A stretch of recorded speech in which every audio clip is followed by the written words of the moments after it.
All right, Jesse, thank you so much for coming on today. I know that we've had lots of conversations outside of recording this episode, but I'm very excited to bring you on today. Very excited to be here. This is just awesome to be able to talk to you and share stories of recovery and sobriety. Yeah, it's great to connect with people outside of my little town that I live in, but it's also just great to connect with other like-minded people who are also in recovery. And I concur. It's being on your show, being able to just the conversations we've had, the fact that we share musical interests has been fascinating to learn about you, and to think that technology is what brought us together. We never would have met otherwise. It's fantastic. It really is. Sometimes I have that love-hate relationship with technology, but in this case, it's definitely been a fantastic thing. So let's get into our conversation today. I always like to start with two questions. Who are you and what is it that you do for a living? Are those both of them? So my brain can start working on those, or is there another one? No, those are both of them. Like, Yeah. who are you Who as a person and what is it that you do? Oh my God, who am I? I swear I have Michael Singer from The Untethered Soul going through my head right now. Like, you are not your name, you are not your profession, you are not where you were born. So we'll start with the definitives. We'll start with the things that go against what Michael Singer talks about in The Untethered Soul. For what do I do? So my name is Jesse. I am I'm a speaker, trainer, coach, and author. I speak at colleges, universities, addiction recovery centers, as well as businesses, teaching them emotional intelligence, talking to them about how their unconscious drivers are what's fueling their decision making process. I love to speak. Some people have called me motivational. Some people have called me inspirational. I don't like either of those titles. I like more of the positively motivated toward instructional. So I very much like to inform and instruct and give people action steps that they can immediately take and use. I train people in neuro-linguistic programming. So people who are interested in becoming life coaches, business coaches, hypnosis, people who like to do what we do. I've trained people in how to launch podcasts, even, and how to use neurolinguistic programming with that. So people who want to unearth their trauma, their suffering, and really figure out fast ways to get at it and heal it. I train people in how to do that. I love neurolinguistic programming. It is the foundation of my entire sobriety and recovery journey. I train on that. I wrote a book, College Success Habits, for my other podcast, College Success Habits, which is a show directed at helping people in middle school, high school, and college make it through those years without forming addictions. Because my addictive behavior started at 8 years old when my mom got Crohn's. So I thought, well, how can I help those people? So I launched that. Speaker, trainer, coach, author. Yeah, coach. I love being a life coach, recovery coach. I'm a certified recovery support specialist, certified peer recovery coach, which I think you had mentioned earlier. You have some of that. You have that certification as well. I'm getting ready to take my master's so I can become a licensed professional counselor. And those are what I do professionally. Now, who am I? Um, who I am is a person who will feel like I led a life unlived if I don't shine a light on all my shadows and at least give them a chance to be healed. I lived in darkness for so long. From 8 years old, my mom got Crohn's, until 18 when I discovered cocaine and LSD and ketamine and ecstasy and all the drugs that, liquor. I was just hiding for so long, Caitlin. God, I hid for so long that now I just want to, you're either thriving in the sunshine or you're dying in the shade. And I want to be that. I want to be that one who thrives in the sunshine. So I'm just driven to know more about me. I believe in reincarnation. So I believe that this soul chose this life. And I'm trying to learn as much as I possibly can so that it feels like I did a good job for it, because the next go around could be a whole different scenario.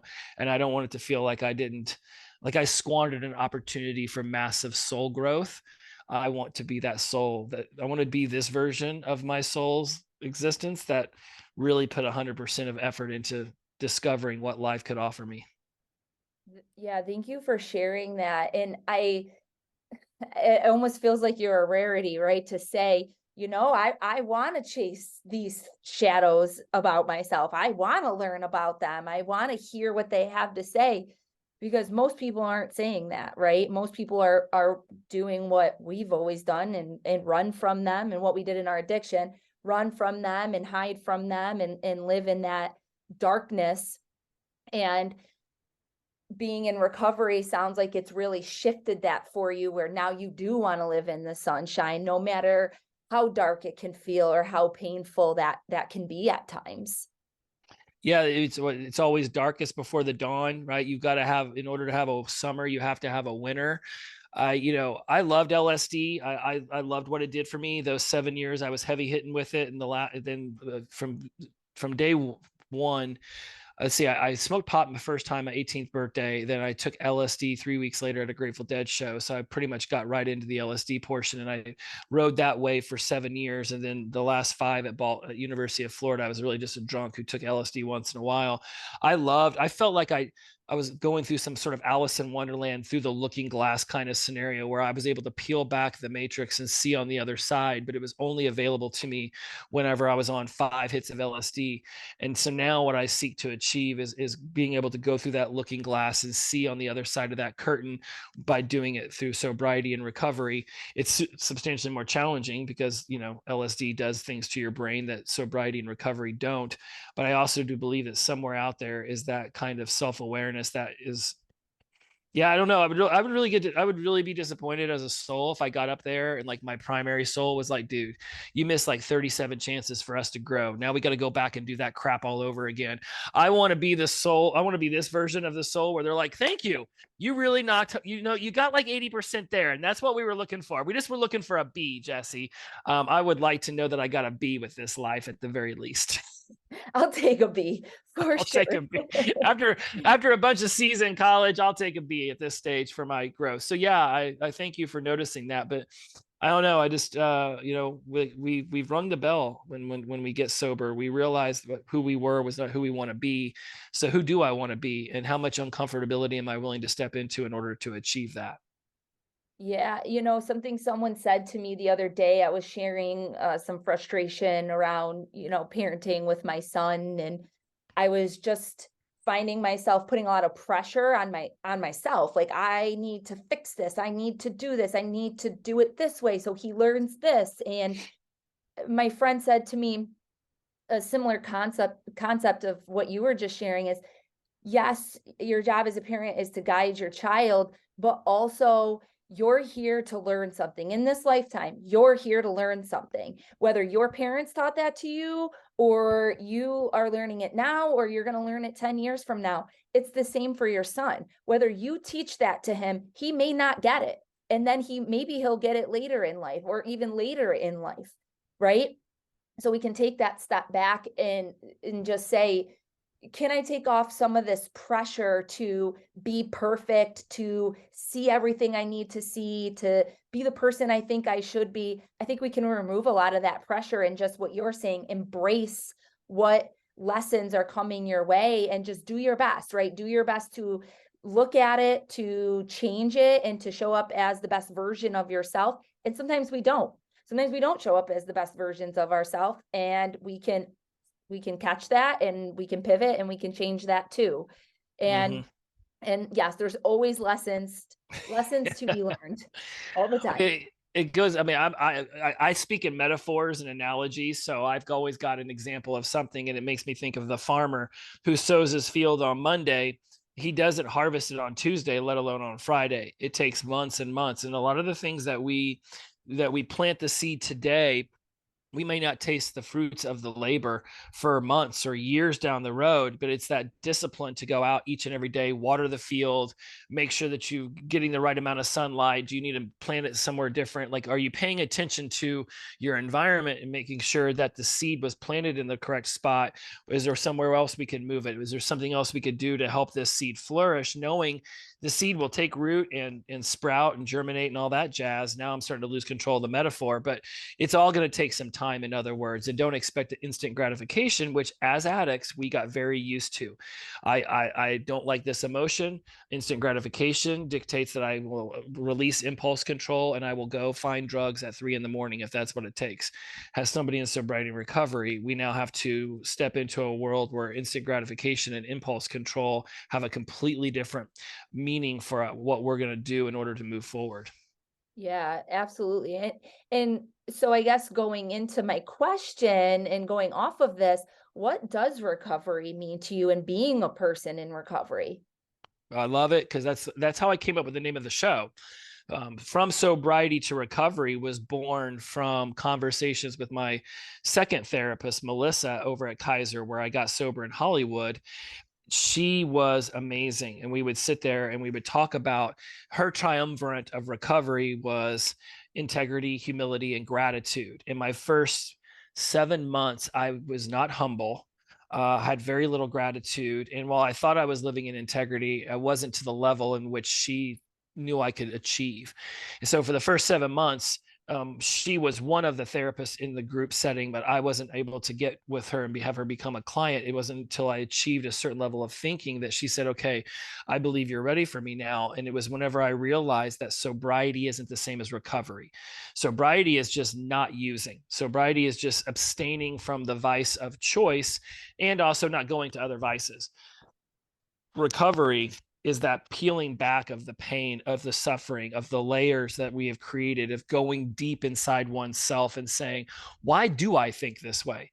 Why do I have these feelings? Why have I been taking these actions for so long? Like, I knew taking 10 hits of LSD, 10 hits of ecstasy, chasing it with key bumps of ketamine and an 8 ball of Coke at a rave wasn't a good idea. I know what my body was telling me. I know the signs it was sending me.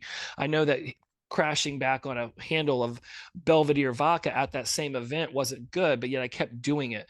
So what were the thoughts, the feelings, and the actions that created this result of this person who just set about to self-destruct himself for 22 years? And why did I do it? What can I do about it now? How can I begin to shift myself so I can bring about different results? Yeah, and there's a lot of listeners out there that aren't addicts, right? That aren't alcoholics. And that doesn't mean that you can't be a person in recovery, right? And I agree with you. I learned that sobriety is just being sober, just abstaining, and recovery is a way of life, right? It's Mhm. about evolving and learning about who you are as an individual. And that can be anyone, right? You can be in recovery from relationships, from yeah, drugs and alcohol, gambling, sex, whatever it is. It can be anything, right? If you're choosing to live a life in recovery, you're choosing to set that foundation and that stage for growth and evolution. Yes. And, we learn in recovery that if one person in the family is sick, then the whole family is actually sick because they've all learned how to behave around this addict, this person who wasn't doing well, in order to find some level of homeostasis. And I know your listeners are open minded, so they're going to embrace what I'm getting ready to say with a very curious ear. I believe that every human on this planet is addicted to something. It could be your phone. It could be the easy ones, liquor, booze, sex, porn, gambling, the easy vices, nicotine. Those are the easy ones to rattle off. But what about immediately getting angry at somebody in your house because they left a backpack in the hallway? Or what about immediately flipping somebody off because they cut you off in the car? Or whenever you feel socially uncomfortable, you pick up your phone and you stare at it. There's so many different ways that we mute ourselves from feeling uncomfortable emotions, or we act out when an uncomfortable emotion comes about rather than calming ourselves down, breathing into the moment and saying, why is this happening? Why am I feeling this way right now? Let's reverse engineer it. My results are slamming doors. My action was screaming at my spouse. My feeling was they don't respect me. My thought was, how dare they leave a spoon in the sink? The circumstance was seeing a spoon in the sink. Like, what creates this whole loop? Let's take it apart. Let's figure it out, and let's have it give us a result that actually connects us rather than disconnects us. It's fascinating whenever I look at things through this spectrum, how many different ways people are secretly sabotaging themselves, that if they step back and actually shine a light on it, they'll realize there's so much more to them than that meets the eye. Yeah, you know what it is, Jesse, and I'm glad that you brought this up, is the narratives and the expectations that we have. So we have narratives in our head of how we think we should be doing things or how other people should be behaving. And we have expectations of ourselves and expectations of other people. So if they didn't put the spoon in the dishwasher, that's our expectation, not theirs. Right. And so we can go into that emotion, whether that's annoyance or frustration or anger. And what you were describing is reactivity, not responding, right? You're just reacting to the feeling. You're not responding to the situation. And you are waiting for that other person to do what you think they should do, not taking that step back and assessing what's going on in your world. Right? We put so much on other people. If my kid just behaves, if my partner would just do this. And what would happen? I ask people this all the time. What would happen if you just looked at yourself and said, what if I changed my reaction? What if I didn't do this or I did do this? Right? What if I let go of the spoon thing and I just put the spoon in the dishwasher? What would Right. happen? Right. I mean, we tend to judge ourselves based on expectations, but judge others on their actions. And I have whole episodes on what you just mentioned, whole episodes, and I talk about it so frequently that it's laughable with the tribe. And I'll talk about the recovery tribe I created later. But so there's emotionally triggered and there's emotionally grounded, and I have a whole episode on this. And when you're emotionally triggered, you are going to react, and I have a whole episode on reaction versus response. Emotionally triggered is react, emotionally grounded is responding. And there's a complete difference. And everybody, all your listeners know exactly what we're talking about right now. They know when they've gone off the handle and had to apologize, because 5 minutes later, they're like, wait, it's just a spoon. Because maybe that spoon's in the sink because they were going to use it again later. You didn't even bother to ask them. You just saw the spoon in there. You asked them not to do the spoon thing. They did the spoon thing anyways. You felt disrespected and you raged against the machine, probably because of programming that's in your head since you were 5 years old. Well, they also have their own programming in their head since they were 5 years old. And now we're trying to coexist in a house where we all have this unconscious programming. And if we're not willing to shine a light on it, then it's just going to keep directing us. And we're going to call it fate. We're going to call it just, that's just the way it's always been. I've just always acted that way. That is not a good response. To me, that's just how I've always done it, is not a good response. Now, stopping at stop signs, why do you do that? That's just how I've always done it. That might be what we say, but the reason is because I don't want to get in a car accident. Let's make sure we peel it back far enough to really understand the underlying motivation for the behavior. Yeah. And it's being a person in recovery. If you are truly in recovery, and I'd like your thoughts on this, if you're truly in recovery, it's hard not to see these things, right? To see our patterns, to see our behaviors. If you're just not using, but you're not changing either, like you're not looking at all of these things or actively thinking or trying to change it, then to me, you're not in recovery, right? Recovery is actionable. It doesn't mean you're always changing. And I can't tell you how many times in the last few years, even, I rammed my head into a wall, so frustrated that there's a thing I want to change, but I just feel like I can't. There's something that's preventing me from changing it. And so what do? I keep going for it, right? I try to figure it out. I keep actively working on it, assessing it, looking at it, looking at the bigger picture. Like you said, looking at that garden. I really liked that analogy. And so being a person in, that's sober, just in sobriety, you're not really assessing all of that. And again, this is with or without drugs, whatever you're in recovery from, it's really hard to look away and not see things. It really is. I mean, I annoy my girlfriend with this constantly. Well, consistently. I'm not a big fan of universal quantifiers like always and never and constantly, but consistently, she's just like, Because I notice habits, I notice patterns. I'm the habit guy. I'm the person who helps you break bad habits and reinstill more powerful ones. And I do this through neurolinguistic programming. And it's taught me, I mean, I see habits, I see patterns, I see sequences, I see them all over the place. And you're right. If you are just white knuckling it, which is which is the early stage of sobriety for some people, is white knuckling it, counting the days, but not really doing anything to shine a light on their shadows. And I've got one person in my tribe I can think of, he's coming up on like well over a year, white knuckling it the whole time, not going to meetings, not going to therapy, didn't get a sponsor, didn't do it. He's just abstaining from booze, but he's still beating himself up and suffering and going through a lot of pain. Whereas I know some people who are hitting that 90-day point who are already well into their recovery. And by, again, the therapy, the meetings, the sponsorship, whatever that looks like for them. And I think it's important to realize that time is not a dictator of sobriety into recovery. It's effort, it's work, it's the diligence of introspection and self-awareness. Yeah, and it's hard to, if you've lived in that place of self-protection, and what it is. Like if you're not looking at things, you're self-protecting, right? For some reason that doesn't feel safe to look at those things, to look at that inner you. And you're right, absolutely, that the time is not an indicator of that. It comes at different times for all of us. And so Mhm. kind of switching gears a little bit, I I really want to tackle this concept of the challenges in today's world for people in recovery. Because right now, I I can't imagine trying to get clean right now. It's always difficult, right? Mhm. Alcohol's always been there. That's really difficult, but now we're having more psychedelics and legalization of marijuana, and there's recovery's changing. I see it, people that come into my office, people that I've been talking to, it's changing how people define recovery from addiction, how they're defining that and what that's looking like for people. So what are your thoughts on that? Well, let's go first with that whole defining in a new era. And you're right, with the increased use of MAT, which is medically assisted treatment. You've got Suboxone, you've got some people microdosing mushrooms and LSD, you've got legalized marijuana in many states.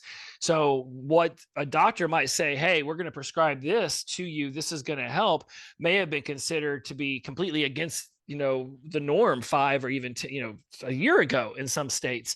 So it is very interesting to note, like, how is it changing? And you're right, in this day and age, I mean, it just feels like we came out of COVID in a very topsy-turvy world. There's so much uncertainty going on.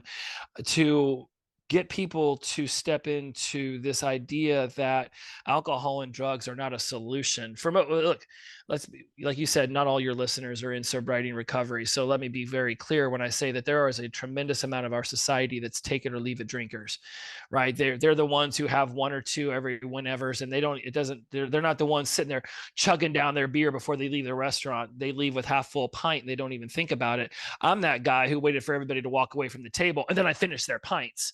Like, I had a whole different way of taking on drinking. So for those take it or leave it drinkers, hear this for what it's worth, that we live in a society that's fed us a lie. That alcohol and drugs will somehow help us. That alcohol makes us cool. The commercials, the movies, TV shows are horrible. They'll show people plowing back alcohol. Goliath is a TV show where the lead guy is drinking all the time. Mad Men, they were drinking all the time. And then they get up the next day like everything's hunky dory. And I'm like, you just showed me that guy drinking a liter of whiskey till 2 a.m. Now he's up in court at 8 a.m. That's not the way real world works. And so I think we need to first just admit we've been fed a lie by marketing and advertising that alcohol actually makes things better. It certainly has its potential to increase fun for people who know how to manage it. But for those who don't know how to manage it, for those whose brains have been manipulated and changed over the course of years, because it is a disease, because it does change the wiring of the brain, it is important for us to realize that, first of all, we've been lied to. And now what are we going to do once we've been told the truth? It's Yeah, tough. it is. We definitely glorify the use of alcohol. We have all the moms who are like, drink to cope with your kids and, go out with your friends. And it's very glorified in our society. And, I'm not putting anyone down who chooses to do that. to each its own. I think that some of the challenges that I've been seeing, and you touched on this, is this post-pandemic world. And the word COVID even just like sends chills through my body, because not because of the illness itself, but because of what it has done to us as Mhm. humans and as a society. And it's definitely not being addressed, right? For years, we saw this all over news. It's all anyone talked about. It was the media. And now no one's talking about it. It's like rare that you hear anyone talk about it. It's like life just went back to normal. But are we talking about what happened during that time? Like the trauma that happened, what happened to us as individuals, the transformations that we went through, and how that has impacted, especially those in recovery, and those who aren't. I can't tell you the amount of people that have come to me, friends and family and clients, and said, I have never been a drinker. I've never had a problem with alcohol, or other things. And here I am finding myself using it to deal with my marriage, to deal with my kids, to avoid these things I saw about myself, or just it created a habit. I don't know why I'm doing it. I just Yeah. know I can't get out of it. We are hardwired as a species, as a creature on this planet, to be social. We are not meant to be isolated. And when COVID happened and we all got locked into our houses, sure, there's Zoom and there's FaceTime and there's social media, and there was avenues for us to seek connection, but nothing will ever take the place of face-to-face connection. And you locked people up in their homes. You told them if they went around their loved ones, they could possibly kill them or be killed. So we blew up the amount of fear people were going to have around this thing. We told them all of this stuff, that this is a pandemic, it's going to destroy, it could potentially wipe out the human population. I mean, it was being compared to the Spanish flu and the Black Plague. And so we were all super scared, wearing masks in our car when nobody else was there, wearing plastic gloves, to go shopping. And the crazy thing is that we inadvertently, and I'm not going to say we, but the way that it was handled, regardless of what political side of the fence you're on, you'll have a very distinct viewpoint of how that was handled. But let's just take all that away. As a species, the way we handled it was isolate, tons of fear, slowly let everybody back out of their cages, go back out into the world. We didn't discuss the PTSD that was going to come from it, especially for young children who all of a sudden were being told that they could die if they went and saw Granny. We literally had to bury people over Zoom because we couldn't go visit them at the hospital before they went away. I lost tons of friends who passed away, in various countries. And so we had all this PTSD coming out of it. We didn't really talk too much about the mental health aspect of it. And then all of a sudden, everyone's like, oh, that's it. We're no longer, let's take the counter off the television. Let's not discuss COVID anymore. And in fact, now let's start rolling out some information that may have said that the whole thing was being completely blown up in a way that we didn't even realize. So now we as a species feel manipulated, and we feel deceived, and we're still dealing with the fear of everything that went down. Plus, we probably all lost at least one person to this, even if it was second, third, fourth circle. Take all that into account. And imagine the mental health that we're now going to be dealing with for the rest of this decade, and on and on and on. We're not even going to know what this did to a 7-year-old until they're 27, because they won't even know how to articulate it. So I don't know how this has changed the world. I just know it has changed the world. Yeah, wow, that's so powerful and well put. And I don't typically talk about these things on the podcast because I don't get political, right? Everyone's entitled to their viewpoints on things. Totally. But what I do think is important to address is the elephant in the room. And you said it, is connection. As a species, we want to connect. And because we didn't have that connection, because we were isolated, we were left to ourselves, right? Or with a bunch of people in our house that we couldn't escape from. And we need to disconnect from those people. We need to have time and space away, but we were trapped, and none of us want to feel trapped. I don't care who you are. Nobody wants to feel trapped in a situation or feel like they can't do anything or live in fear. And so, this connection piece, it really tore down like our confidence in ourselves, in our ability to trust ourselves. And I think the good part of it is that a lot of people, it shifted things internally for people because they had time to actually slow down and think about things. Personally, I know it was that forced pause that I couldn't create in my own world. And it allowed me to really see things from a different perspective and lens.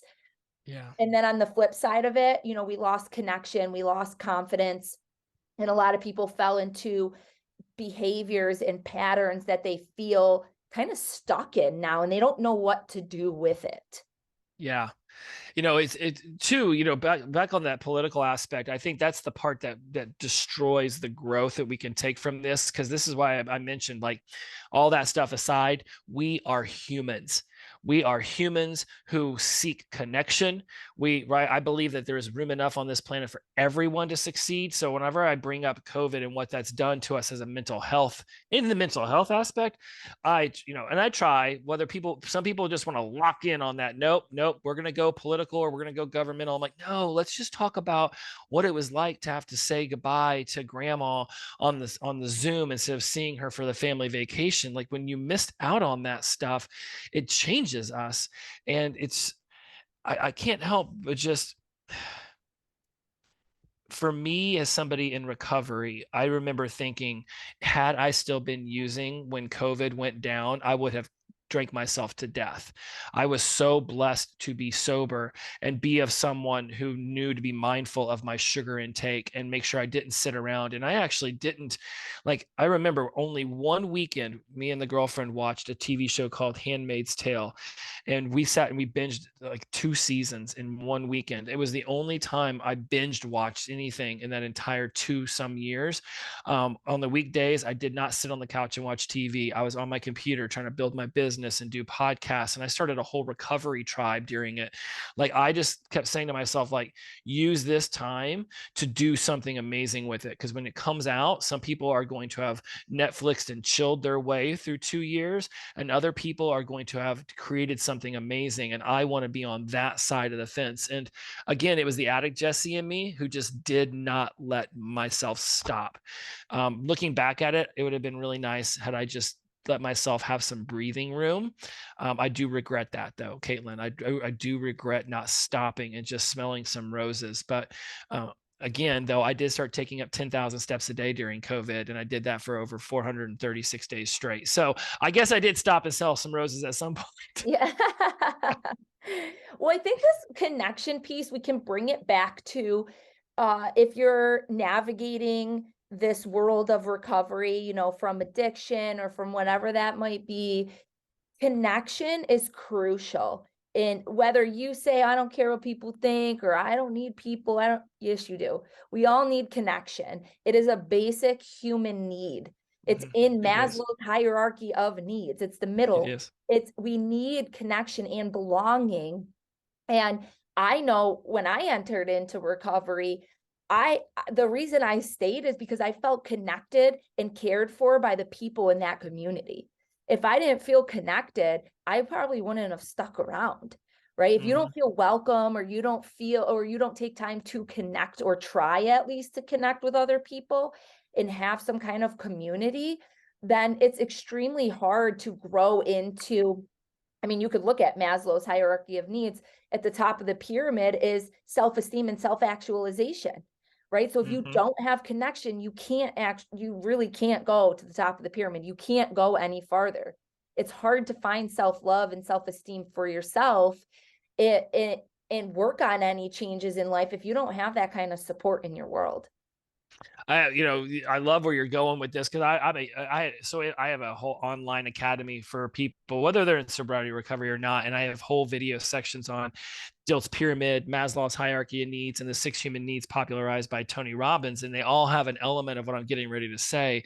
And I learned this very early on in my sobriety journey, that the opposite of addiction is connection. And a lot of us will stay in these unhealthy habits, whether it be sugar, television, whatever, behavior is no longer serving us, we'll stay in it because the people around us that we connect with are also doing that behavior. And we don't want to lose that friendship circle. We don't want to lose those connections with our family because, hey, they all sit around the campfire and drink whiskey, or hey, they all go out on Thursday nights and eat cheeseburgers and stuff our face with nachos. But then we look at ourselves in the mirror and we're like, oh, I just put on 50 pounds in a year and a half, or oh, my drinking is causing my kids to hate me. But everybody I like and everybody I connect with is doing these behaviors. So therein lies the issue with breaking those habits, is now we generally are going to have to find an entirely new social circle that is going to promote that kind of thinking towards that well-being we're seeking. Mhm. Opposite of addiction is connection. Write that down on a whole page. Oh, I did write that down. That hit me. I really like that. That's so beautiful. It's so true though, that, and you can replace that addiction word with anything, right? Mhm. It's connection is necessary for us to keep going, to help us feel like we belong, to feel like we're enough. Do we need other people to make us feel that way? No, but to connect to something and someone, yes. Yes, you want to find your contentment, your joy internally. That's how I frame it. Like contentment and joy are found internally. External things make you happy. So when somebody's like, I just want to be happy, I just want to be happy, I just want to be happy, I'm like, that's a fool's errand, because that's an externally located thing. Whereas you can find, like, I don't seek to find joy in everything that surrounds me. I just seek to find what is it I say? I don't seek to surround myself with things that bring me joy. I seek to find joy in the things that surround me.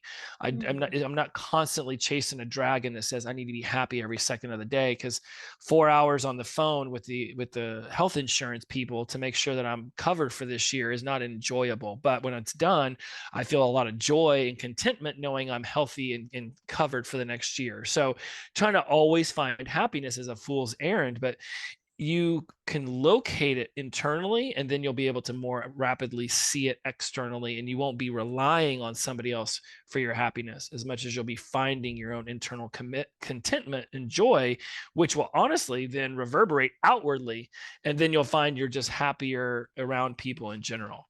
I don't know if that made sense, but I felt Yeah. compelled to say all that. No, I actually heard someone say once, we're not meant to be happy all the time, and we're actually just mostly meant to be content, right? I And then we huge find thing. moments of joy and happiness. Yeah, I push contentment all the time, right? Learn lessons from the past, be content in the present, but also be, what is it? Passionate. What is it? Passionately discontent about my future. Like I can be content in the present, but also be pushing myself towards a better version of myself for tomorrow. Just because you're content in the moment doesn't mean that you still don't have ambition to better yourself tomorrow. And I think a lot of people get that confused. They're like, oh, so I'm just supposed to always be content, which means I shouldn't go to the gym today, or I shouldn't go for some steps, or I should, stop mainlining, Crisco. I'm like, that's not what we're saying. Be content with where you're at today, knowing that ambition and drive and discipline can help you achieve just 1% new tomorrow, but be okay with who you are. Look in the mirror and say, I love myself once in a while, but you can still go to the gym knowing that there's another version of yourself beneath that next layer of the onion. Yeah, it's that all or nothing thinking, right? Why are we such an extreme species? We are, and it's not uncommon. So many of us do it, right? And it's like, if it's not this way, okay, well then it's going to be this way. No, there's wiggle room here. There's flexibility. As we There wrap is. up though, I know this conversation kind of took a different direction today, and I'm glad that it did. But one thing I do want to touch on is something that you've talked about a lot on your podcast is power sentences. And Yeah. I'm familiar with this concept, and it's something I heard about a year ago, someone else talking about, and then I heard you talking about it. So I familiarized myself with it, and I really like it. Instead of affirmations, power sentences. So, how can those help people build confidence around making changes in their life? So this is what the beautiful thing about the distinction between affirmations and power sentences. Affirmations tend to be something like, I am strong, I am beautiful, I am worthy of love. And those are all very great things to program into yourself, because I am statements attached to your identity. So they can be just as poisonous if we start saying things like, I am stupid, I am ugly, I am not somebody worthy of love. So we got to be really careful of the I am statements we use in our lives, because they attach to our identity. A power sentence is something that has action words in it. So if it's I am strong, then the power sentence could be, I am lifting this weight, or like I am, like, what is one of the power sentences I recently came up with? I recently came up with at the gym. Hold on, because my brain came up with the other day. I was like, it was so fluid. Um, it's like I am lifting what I see. And it's because I have this ability where I have this internal thing inside my head where it's like, the only thing that's stopping somebody from lifting something that's super heavy is their inability to see beyond how much it actually weighs. If I tell you to go, hey, go outside right now and pick up your car, I didn't just then you say no. I didn't say that you couldn't go figure out it. I didn't say just do it by yourself. I didn't say you couldn't go get a rope and pulley system. I didn't say you can go get a tow truck. I just said go outside and lift up the car. I didn't dictate terms. So a lot of times what we hear from ourselves is we hear a stop moment. Let's go lift 100 pounds. Well, I can't lift 100 pounds. Well, I realize that if I can see it, I can lift it. I just have to figure out a different way if my own muscles won't do it. So now when I'm at the gym, it's like I see it, I lift it, and then I just go and breathe deep. And again, I'm not over here bench pressing 300 pounds, but it's the mentality of when I see something, I can lift it if I just approach it from a different direction. Did that make sense? Because I don't know if I explained Well, that it's the way very you well. speak to yourself in the way that we pigeonhole ourselves a lot. Is that's what I'm hearing you say. Is like we pigeonhole ourselves, right? And we limit ourselves from being able to do something because our mind tells us we can't. Love that. Okay. So it's like, that's great. There you think you reeled me in. So it's like with my relationship, I want to be a more present boyfriend. I want to know how to be there for her when she desires that. So I can use an affirmation like, I am a good boyfriend. That's great. But there's no proof in that pudding. So one of my power sentences with her is that, so when I see her, it's like, I am connecting by touching. So I might just go over and like hold her hand or give her a kiss on the cheek. Like that becomes my power sentence. There's action behind it and there's proof. I am connecting through touching. I am loving. I am loving through listening. That's another one I love. So if I start to notice that she's saying things that sort of grind my gears, I will say the power sentence, I am connecting through listening, or I am loving through listening. I like the double L in that one. So when people are like, well, how do I make a power sentence? Make sure that it's got action involved and that there's proof that you're doing it. Mm. So action and proof. I am listening, right? That's very action. That's a power. I am listening, right? Where's the proof? Or no, was I am loving. So that's through listening. So it's very important that there's an action statement and there's a proof too that you're actually achieving that. Hmm. Yeah, I really like that additional, it's kind of like an addition to an affirmation because we all want that, right? I wouldn't say it's easy to have affirmations. I actually think it's kind of difficult, especially if you don't believe in them. But what helps us really build our confidence is through those actionable steps. It starts by committing to it and saying it, but it's also through the action, right? Yes. And then when you do it, you put your hand on your leg, on her leg, and you're like, wow, okay, like I did that thing, right? Yes. And as a result, I connected with her, right? And that's also empowering, and that builds confidence to know I said I was going to do something and I did it. I committed to doing it. Yes. That's where affirmations can let us down. I almost said the word fail, but there is no failure. There's only feedback. That's where affirmations can let us down, is because we will say something, but we don't actually believe it. And so I can sit here and say, I am strong, I am loving, I am good. But if I don't actually have some sort of proof of that, then it's like again, I am statements are powerful. Self-talk is absolutely dictating our entire lives. So you want to be saying positive things to yourself, but then turn it into a power sentence that gives you an action step and then proof that you're taking action. One of my power sentences for this year was conscious awareness creates stability.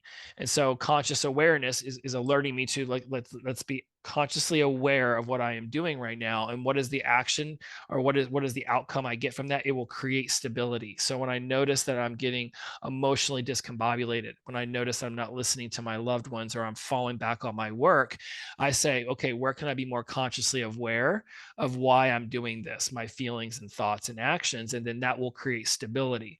So if I feel unstable, I can tie it back to not being consciously aware in that moment of what I am doing. Hmm. Yeah, thank you for sharing that. So, as we wrap up, if people want to get in touch with you and they want to find out the work you're doing, or they want to work with you, how can they do that? JesseMogle.com is the one-stop shop for all of that. If they go find the From Sobriety to Recovery podcast, or the College Success Habits podcast, which are also linked on my website, you can find both of them there. In my show notes, there's ways to find me on Instagram. Find me. I mean, I'm the only Jesse Mogle on the planet, so it's not hard to find me, which was not a good thing when I was in college and getting arrested every other semester. But now, as somebody who's actually creating a business that helps people, being the only Jesse Mogle on the planet helps. So Yeah. jessemogle.com is absolutely the way to do that. I've got the whole Stan store and the Patreon accounts and all that other jazz too. But yeah, hit me up at jessemogle.com. Find me on the socials at Jesse Mogle or From Sobriety to Recovery. And yeah, I would love to be able to reach out. If anybody would like, in fact, I've got a free gift. I've got an ebook I created called Stop Arguing, Start Connecting. And if they go to jessemogle.com/connection, or just go to the website, either way, they can actually get this whole ebook. It's 5 questions that will help you ground yourself in any argument and actually figure out a solution for it, and then 3 power questions at the end that can increase connection. So that's available to your listeners if they want to go over there and listen to it. Yeah, I'll give you the link for that later. that's perfect. That goes right off of our conversation today. So that's awesome. Make sure you guys grab that, and I'll put it in the show notes below so you can easily connect with it if that's something you're interested in. Jesse, thank you again so much for joining me today. This was a really fun impromptu conversation. I had my questions written down, but I'm really glad that it took the direction that it did, because I know that it's something that, again, it's an elephant in the room that we're not talking about. And I can really appreciate this whole topic on connection. So thank you again for coming on today and sharing all of that. It was a blessing. I loved connecting with you today. It really means the world to me to be able to share this kind of information with somebody else who vibes with me the way that we do. So thank you, Caitlin. Yeah, absolutely.